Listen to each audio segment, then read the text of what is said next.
Hello friends, चलिए आज की क्लास शुरू करते हैं। आज हम देखेंगे भारत के दर्रे। ठीक है, दर्रा होता क्या है, कहाँ कहाँ है भारत में, किस राज्य में है और इस पे किस किस टाइप के क्वेश्चन आते हैं, वो सारा डिटेल में देखेंगे। तो चलिए शुरू करते हैं। देखो, भारत के दर्रे, इसकी परिभाषा पहली चीज़ तो पता होनी चाहिए, दर्रा बोलते किसे हैं। ठीक है, तो दर्रा वो चीज़ होती है, जैसे यहाँ लिखा है, पहाड़ियों एवं पर्वतीय क्षेत्रों में पाए जाने वाले आवागमन के प्राकृतिक मार्गों को दर्रा कहा जाता है। ये तो हो गई आपकी किताबी भाषा। अगर इसको प्रैक्टिकली देखो तो जैसे कोई ये पहाड़ है, यहाँ पे पहाड़ है कोई, अब यहाँ के लोगों को इस तरफ आना है तो पहाड़ की तो एक हाइट होती है। यहाँ दूसरा देश है, यहाँ हाइट है पहाड़ की, जैसे पाकिस्तान मान लो, इस तरफ है आपका पश्चिम में पाकिस्तान, तो ये हिमालय पर्वत श्रृंखला इधर भी फैली हुई है। ठीक है, प्लस यहाँ पे और भी पर्वत है, सुलेमान और किरथार रेंज वगैरह भी यहाँ पे है। ठीक, तो अब यहाँ पे पर्वत श्रृंखला है, यहाँ के लोगों को यहाँ आने के लिए मार्ग चाहिए, कुछ मार्ग चाहिए, तो कैसे मिलेगा? पर्वत श्रृंखला तो लगातार है, तो पर्वत श्रृंखला लगातार नहीं होती, बीच बीच में क्या होता है, हल्का सा उनका बीच में छूटा हुआ स्थान होता है, वही स्थान दर्रा होता है, जो आवागमन का मार्ग होता है, प्राकृतिक मार्ग। ठीक, अब ये मार्ग थे यहाँ पे इंडिया में, जैसे यहाँ पे देख लो, पहले जम्मू कश्मीर में कौन कौन से दर्रे हैं, बुरजिल, पीर पंजाल, जोजिला और बनिहाल, ये आपके कहाँ है, जम्मू कश्मीर में, और कराकोरम है। फिर आपका यहाँ पे हिमाचल में रोहतांग दर्रा, बारालाचाला दर्रा और सिपकीला दर्रा, ये सारे पहले मैप पे जान लो, फिर हर एक दर्रे के बारे में थोड़ा और डिटेल में चलेंगे। ठीक, फिर उत्तराखंड में आपके 3 हैं, माना, नीति, लिपुलेख। सिक्किम में 2 है, नाथुला और जेलेपला। फिर अरुणाचल प्रदेश में 3 हैं, बोमडीला। ये 3 मतलब मैक्सिमम नहीं बता रहा हूँ, अरुणाचल प्रदेश में 4 हैं वैसे तो, लेकिन जो इंपॉर्टेंट है आपके आते हैं। फिर यांग्याप और दीफू। मणिपुर में आपका तुजू है। ठीक, अब दर्रों का काम क्या होता है कि प्राकृतिक आवागमन के मार्ग बनते हैं। जैसे आपका यहाँ पे ये दर्रे हैं, इन दर्रों से अगर मध्य एशिया, ये वाले दर्रे भी हो गए, ईरान जिसमें मध्य एशिया में ही आता है, अफगानिस्तान, इन सब देशों से लोगों को यहाँ पे इंडिया में आना है, तो ये क्या, दर्रों का इस्तेमाल करेंगे। इसी पे यूपीएससी में एक बार क्वेश्चन पूछा गया था कि क्या कारण है कि जितने भी साम्राज्य बदलने वाली लड़ाइयाँ हुई हैं वो आपकी पानीपत में हुई हैं। अब एक क्वेश्चन तो था हिस्ट्री में, लेकिन ज्योग्राफी का पूरा यूज था, क्योंकि पानीपत जो स्थान है वो मैदानी एरिया है आपका, हरियाणा वाला, ये वाला समझ लो, यहाँ पे है पानीपत वाला। ठीक है, ये मैदानी एरिया है आपका। अब जब मैदानी एरिया है, उसमें आने के लिए पहले क्या होगा, तो मध्य एशिया से आ रहे हैं, जैसे ईरान से। जो प्रथम पानीपत युद्ध हुआ वो बाबर आया आपका, इब्राहिम लोदी को हराया उसने। तृतीय पानीपत हुआ, उसमें कौन आया आपका, नादिर शाह अब्दाली आया। तो ये जब आएंगे इस तरफ से, तो इनको कोई ना कोई दर्रा चाहिए, तो ये दर्रे से पहले आएंगे, तो दर्रे जहाँ पे होंगे एक तो उस तरफ से एंट्री करेंगे, और जब एंट्री करेंगे तो एंट्री करके इनको फिर लड़ाई के लिए मैदानी भाग चाहिए। यहाँ से दिल्ली से भी सेना जा रही है, तो एक सेना दिल्ली से जा रही है और एक उधर से आ रहे हैं, तो जहाँ मैदानी भाग मिलेगा वहाँ पे लाके युद्ध होगा। तो पानीपत ऐसा ही एक मैदानी भाग था, जो यहाँ दर्रे से लोग आते थे और यहाँ दिल्ली से पहुँच जाते थे, इसलिए वहाँ इतनी सारी लड़ाइयाँ हुई थी। और आगे चलते हैं। इसके बाद आपका महाराष्ट्र है। महाराष्ट्र में आपके 2 दर्रा हैं, एक थाल घाट और एक भोर घाट। फिर आगे चलते हैं केरल। केरल में आपका कौन सा है, पाल घाट और सेनकोट्टा दर्रा। तो ये सारे दर्रे हैं जो आपको पढ़ने हैं। अब 1 बाय 1 करके आ जाते हैं। जम्मू कश्मीर में देख लेते हैं, कराकोरम है। यह दर्रा जम्मू कश्मीर राज्य के लद्दाख क्षेत्र में, मतलब कराकोरम आपका कहाँ पड़ता है, ट्रांस हिमालय में, पिछले वीडियो में बताया आपको।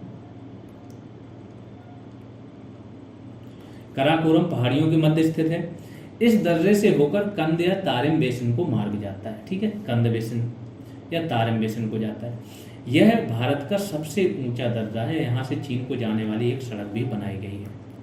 तो यहाँ पे हमने एक हाइट पे चीन को जाने वाली सड़क भी बनाई है कि जब युद्ध वगैरह हो, इसलिए चीन इसलिए चिढ़ा हुआ है कि जो BRO है, बॉर्डर रोड ऑर्गेनाइजेशन, इसको जब से मोदी गवर्नमेंट आई इसको बहुत मजबूत कर दिया गया, ये बहुत सारे रोड ट्रांसपोर्ट के वहाँ पर चीज़ें बना रहा है।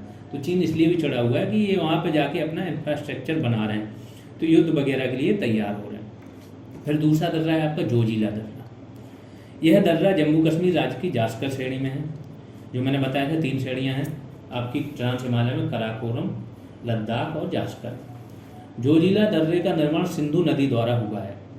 इस दर्रे से श्रीनगर से लेह को जो राष्ट्रीय मार्ग है ना, राष्ट्रीय राजमार्ग बंडी, वो गुजरता है।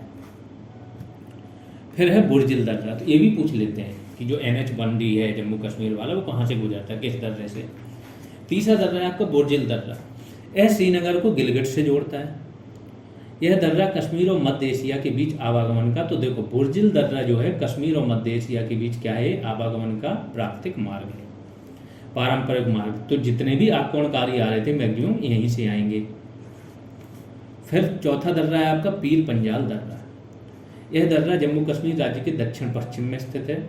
इस दर्रे से कुलगांव से कोठी, जो कुलग्राम है, कुलगांव है जम्मू कश्मीर का, वहाँ से कोठी जाने का मार्ग गुजरता है।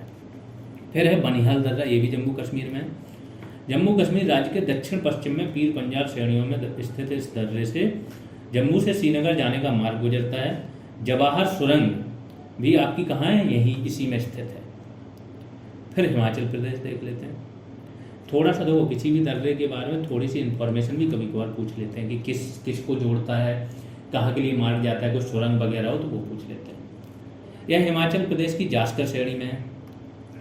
यह शिमला को तिब्बत से जोड़ता है, ठीक है, शिमला को तिब्बत से कौन सा जोड़ता है, शिवकीला।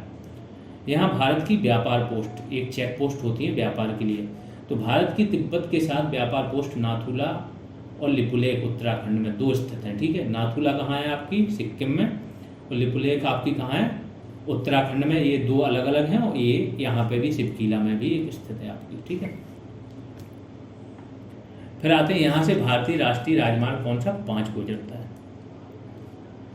अगला दर्रा देख लेते हैं आपका रोहतांग दर्रा, ये हिमाचल के हैं। देखो जो दर्रे की बात हो रही है ये अब आपके 3 हिमाचल के होंगे। रोहतांग दर्रा हिमाचल प्रदेश की पीर पंजाल श्रेणियों में स्थित इस दर्रे की ऊंचाई कितनी है, 4631 मीटर है। केंद्रीय मंत्रिमंडल ने पूर्व प्रधानमंत्री अटल बिहारी वाजपेयी के योगदान को देखते हुए रोहतांग दर्रा का नाम क्या रखा है, अटल बिहारी वाजपेयी सुरंग। इस टाइम पे सबसे बड़ी सुरंग भी यही है, अटल बिहारी वाजपेयी सुरंग। 11 कुछ किलोमीटर की इनकी क्या है, लेंथ है। घोड़े की नाल की आकार की दोहरी सुरंग है, आने जाने का ऐसा आकार है इसका, ठीक है। इसके बाद अभी T49 एक सुरंग बन रही, करंट में मैंने पढ़ाया था कि इसके बाद अगर ये बन के रेडी हो जाएगी तो फिर ये हो जाएगी सबसे बड़ी सुरंग। अगला देखते हैं बड़ो लाचा लादर्रा, ये भी आपका कहाँ है, हिमाचल में। तो हिमाचल प्रदेश में जास्कर पहाड़ियों में स्थित इस दर्रे से लेह और मंडी के बीच मार्ग जुड़ता है। फिर उत्तराखंड के 3 दर्रे देख लेते हैं, माना, नीति और लिपुलेख। यह दर्रा उत्तराखंड की हिमालय की जास्कर श्रेणी में स्थित है। माना, यह भारत और चीन की सीमा पर स्थित है। दूसरा नीति, यह उत्तराखंड और तिब्बत किसका पार्ट है इस टाइम, चीन का है, दलाई लामा है। दलाई लामा कहाँ रहते हैं आप लोग ये कमेंट सेक्शन में बताना, इंडिया ने उनको शरण दी हुई है। तो वो एक्साइल, तिब्बत के मेन धर्मगुरु प्लस वो जिसको बोलते हैं धर्मगुरु ही वहाँ के शासक होता है, तो वो एक्साइल शासन चला रहे हैं यहाँ इंडिया में बैठ के, दलाई लामा जो है। चीन इससे बहुत ज़्यादा चिढ़ता भी है इंडिया से, लेकिन इंडिया ने ये देखा है कि इंडिया कितना भी कमज़ोर रहा हो शुरुआत में, चीन अब इनको 1950 में दलाई लामा को भारत ने शरण दे दी थी, ठीक है। उस टाइम पे इंडिया इतना मजबूत भी नहीं था, चीन के साथ चाहता था कि मित्रता, उसी टाइम पे जवाहरलाल नेहरू ने चीन के साथ मित्रता आगे बढ़ाने के लिए पंचशील सिद्धांत भी लेके आए, हिंदी चीनी भाई भाई का नारा भी दिया, फिर भी दलाई लामा को शरण दी थी चीन के विरोध के बावजूद भी। तो भारत अपने सिद्धांतों से कभी नहीं डिगा है, ठीक है। तो यह उत्तराखंड एवं तिब्बत चीन की सीमा पर स्थित है। 5389 मीटर ऊंचा यह दर्रा उत्तराखंड से मानसरोवर कैलाश पर्वत जाने के लिए रास्ता देता है। तो जो कैलाश मानसरोवर यात्रा है उसके लिए रास्ता भी यहाँ से जाता है। तीसरा दर्रा है आपका लिपुलेख दर्रा, ये भी उत्तराखंड में है। उत्तराखंड एवं तिब्बत की सीमा पर स्थित है। यह भारत तिब्बत की व्यापार पोस्ट यहाँ स्थित है। भारत चीन नेपाल की सीमा पर अवस्थित है। यह भारत एवं नेपाल के बीच में इसके नियंत्रण को लेकर विवाद भी है लिपुलेख दर्रा के लिए। लिपुलेख, काला पानी, नेपाल के बीच विवाद कहाँ था, लिपुलेख, काला पानी और लिम्पिया धुरा, ये 3 स्थान थे। नेपाल ने अपना एक मैप जारी किया, उसमें दिखा दिया, जबकि इंडिया का अभी इन पे इंडिया के अंडर में ही है, कोई इंडिया के हिसाब से कोई विवाद नहीं है, ठीक है। उन्होंने अपने मैप में दिखा दिया। इतने छोटे से देश सब कुछ इंडिया चला रहा है और आप ये सब हरकतें कर रहे हैं, तो फिर इंडिया थोड़ी बर्दाश्त करेगा। तो यह भारत चीन नेपाल की सीमा पर अवस्थित है। भारत और नेपाल के बीच इसके नियंत्रण को लेकर विवाद भी है, परंतु वर्तमान में इस पर भारत का नियंत्रण है लिपुलेख पर। यहाँ से कैलाश मानसरोवर जाने का रास्ता यहाँ से भी गुजरता है। अब आ जाते हैं सिक्किम में नाथुला दर्रा। भारत चीन युद्ध में सामरिक महत्व के कारण चर्चित यह दर्रा सिक्किम राज्य में डोगेक्या श्रेणी में स्थित है। ठीक है, यह दार्जिलिंग तथा चुंबी घाटी से होकर तिब्बत जाने का मार्ग प्रशस्त करता है। चुंबी नदी इसी दर्रे चुंबी घाटी पे क्या होता है, चुंबी वैली, यहाँ पे भी चीन से विवाद चलता है। ठीक है, और सेना यहाँ पे आमने सामने आ जाती है कई बार। 1962 के भारत चीन युद्ध के बाद इसे बंद कर दिया गया था, जिसे 2006 में पुनः खोल दिया गया। आगे आते हैं जेलेपला या जोलेपला बोला जाता है। ठीक है, यह भी सिक्किम में, नाथुला जोलेपला ये दोनों सिक्किम में। इसका भी सामरिक महत्व है। नाथुला और जोलेपला दार्जिलिंग और चुंबी घाटी से होकर तिब्बत जाने का मार्ग है।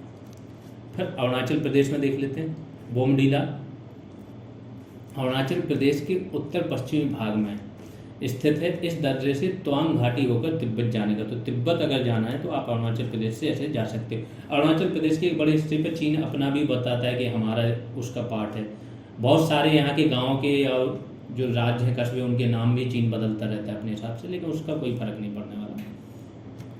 आगे आ जाते हैं प्रायद्वीपी भारत के प्रमुख दर्रे देख लेते हैं। तो प्रायद्वीपी भारत में जो मैंने बताया आपके कि टोटल 4 हैं, लेकिन इम्पोर्टेंट 3 ही हैं। तो थालघाट पहला, 583 मीटर ऊंचा यह दर्रा महाराष्ट्र में पश्चिमी घाट जो है उसकी श्रेणियों में स्थित है। यह मुंबई को किससे जोड़ता है, नासिक से। दूसरा भोर घाट, यह महाराष्ट्र राज्य के पश्चिमी घाट श्रेणियों में स्थित है। यह मुंबई को किससे जोड़ता है, पुणे से। तो वो मुंबई को नासिक से जोड़ता है और ये पुणे से जोड़ता है। तो थाल और भोर। पालघाट जो आपका है वो साउथ की तरफ चला जाता है। पालघाट क्या है, यह केरल से मध्य पूर्व में स्थित है। इसकी ऊंचाई कितनी, 305 मीटर है। यह नीलगिरी तथा अन्नामलाई पहाड़ी के बीच स्थित है। यह केरल और तमिलनाडु को जोड़ता है। तो केरल और तमिलनाडु को जोड़ने वाला कौन सा है आपका, पालघाट। यहाँ पे आपके सारे दर्रे हो गए। थोड़ा और मैंने एक जगह दे दिया आपका, बनिहाल दर्रा जो है आपका वो देख लो। कश्मीर घाटी को बाह्य हिमालय और दक्षिणी मैदानी इलाकों के साथ जोड़ता है। बारालाचाला हिमाचल प्रदेश को लाहौर के लेह जिले से जोड़ता है। फोटुला दर्रा हिमाचल के लाहौल स्पीति है हिमाचल में एक जिला। ठीक है, इसको लेह जिले से जोड़ता है। फोटुला दर्रा लेह को कारगिल से जोड़ता है। रोहतांग दर्रा कुल्लू घाटी को हिमाचल प्रदेश की लाहौल और स्पीति घाटी से जोड़ता है। सिपकीला हिमाचल प्रदेश को तिब्बत का जो स्वायत्त क्षेत्र है उससे जोड़ता है। जेलेपला सिक्किम को तिब्बत के स्वायत्त क्षेत्र से ये भी जोड़ता है। नाथुला सिक्किम को तिब्बत के स्वायत्त क्षेत्र से जोड़ता है। इंडिया तिब्बत का स्वायत्त क्षेत्र लिखने लगा। ठीक है, वैसे वन चाइना पॉलिसी मानता है इंडिया।